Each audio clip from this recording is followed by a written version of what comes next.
पहलगाम हमले को लेकर इस वक्त दो बड़े अपडेट है, वो भी जल्दी से बता दें। पहला ये कि एनआईए की पूरी कोशिश अब ये है कि आतंकियों को स्थानीय मदद देने वालों की पहचान हो सके, और दूसरा अपडेट ये है कि पहलगाम हमले के पीछे पाकिस्तानी आतंकी हाशिम मूसा की साजिश का खुलासा हो सके।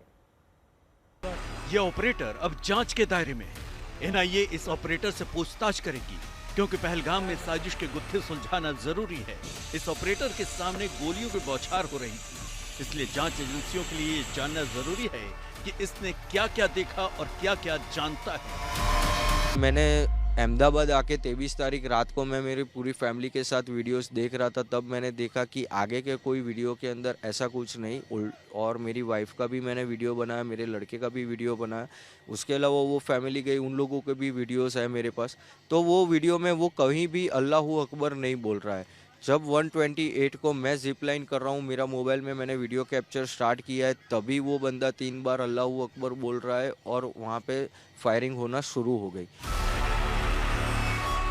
अब जरा इस वीडियो को पूरा देखिए। जिप लाइन पर झूलते ऋषि भट्ट मस्ती में हैं, पीछे गोलियां बरस रही हैं, लेकिन खतरे के एहसास से दूर हैं। पीछे चीख पुकार हो रही है, लाशें गिर रही हैं, लेकिन ये तब तक उस खतरे से अनजान हैं और शायद ऐसे किसी खतरे का अंदाजा बाकी सैलानियों को भी नहीं रहा होगा। अब जांच ये हो रही है कि आतंकियों को स्थानीय मदद कहां से मिली, आतंकियों को रोटी कपड़ा मकान कहां से मिला, आतंकियों को इंटेलिजेंस इनपुट किसने दिए। ये वो गुत्थी है जिसे सुलझाकर ही पूरी साजिश बेनकाब हो सकती है। अभी तो जांच एजेंसियां सबसे पूछताछ कर रही हैं, यहां तक कि बाहर से आए मजदूरों, छात्रों और नौकरी पेशा लोगों की भी नए सिरे से शिनाख्त हो रही है। जांच एजेंसियों को शक है कि आतंकी हाशिम मूसा पहलगाम हमले का मास्टरमाइंड हो सकता है। यह भी शक है कि हाशिम मूसा को पाकिस्तान में पैरा कमांडो की ट्रेनिंग दी गई है।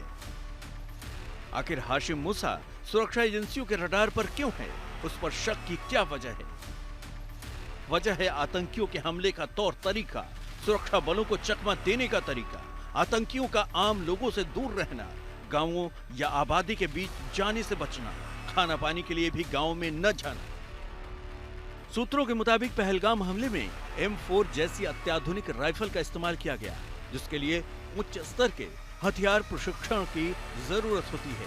आतंकियों के हमले के तरीके से भी लग रहा है कि उन्हें युद्ध की ट्रेनिंग मिली है, जो सीधे सीधे पाकिस्तान के हाथ होने का सबूत है। पहलगाम आतंकी हमले को एक हफ्ता होने वाला और एक बड़े खुलासे हो रहे हैं। एक तो 4 आतंकी जो आइडेंटिफाई किए गए हैं, उसमें हाशिम मूसा है जो कि एक पाक कमांडो का एक पूर्व सैनिक बताया जा रहा है। सूत्रों के हवाले से 2024 में किसी समय वो सांबा कठुआ बॉर्डर से इन्फिल्ट्रेट करते हुए पुंछ रजौरी में आया और उसके बाद वहां पे काफी दिन सक्रिय रहा, वहां पे काफी सारे आतंकी हमले हुए हैं। सूत्र बता रहे हैं कि कई सारे आतंकी घटनाएं जो रजौरी और पुंछ इलाके में हुई थी, उसके पीछे भी इसी मॉड्यूल का हाथ हो सकता है, और ये जो चीजें हैं वो अब सामने आ रही है। कमलजीत संधू के साथ अरविंद ओझा, श्रीनगर, आज तक। कमलजीत मेरी सहयोगी जुड़ी हुई है तमाम जानकारी के साथ। कमलजीत, ये आतंकी मूसा के बारे में क्या जानकारी मिली है, और जो लोकल आतंकियों की मदद है उसके बारे में क्या इनपुट्स मिल रहे हैं? क्या ये वो लोग थे जो जहां पर ये जिप लाइन ऑपरेटर उसमें शामिल हो सकता है, या जो लोग वहां पर रेडी लगाए हुए थे, अन्य तरह का कारोबार कर रहे थे टूरिस्ट के लिए? क्या ये लोग नॉर्मल लोगों में मिल गए थे और इसी साजिश के तहत वहां पर पहुंचे थे, या पहले से ये उनका पूरा मॉड्यूल ऑपरेटेड था? देखिए, ऐसा है कि जितने आई विटनेसेस थे, तकरीबन 1200 लोग उस समय मौजूद थे। उनमें से कई पोनी वाले थे, वेंडर्स थे, दुकान वाले थे, कपड़े बेच रहे थे, कोई रील बना रहा था। तो इस तरह से कई ऐसे लोग मौजूद थे जो कि अब आई विटनेसेस है।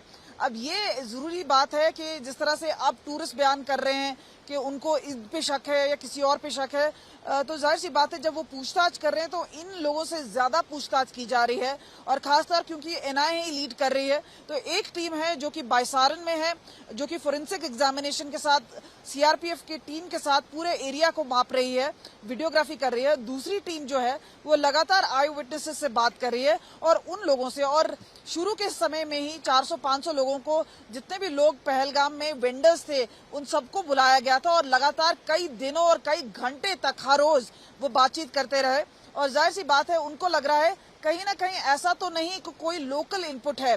फिलहाल अभी ऐसा कोई शख्स आइडेंटिफाई नहीं किया गया है, लेकिन शक की सुई किसी पे भी हो सकती है। कुछ भी रूल आउट इस वक्त नहीं किया जा रहा है।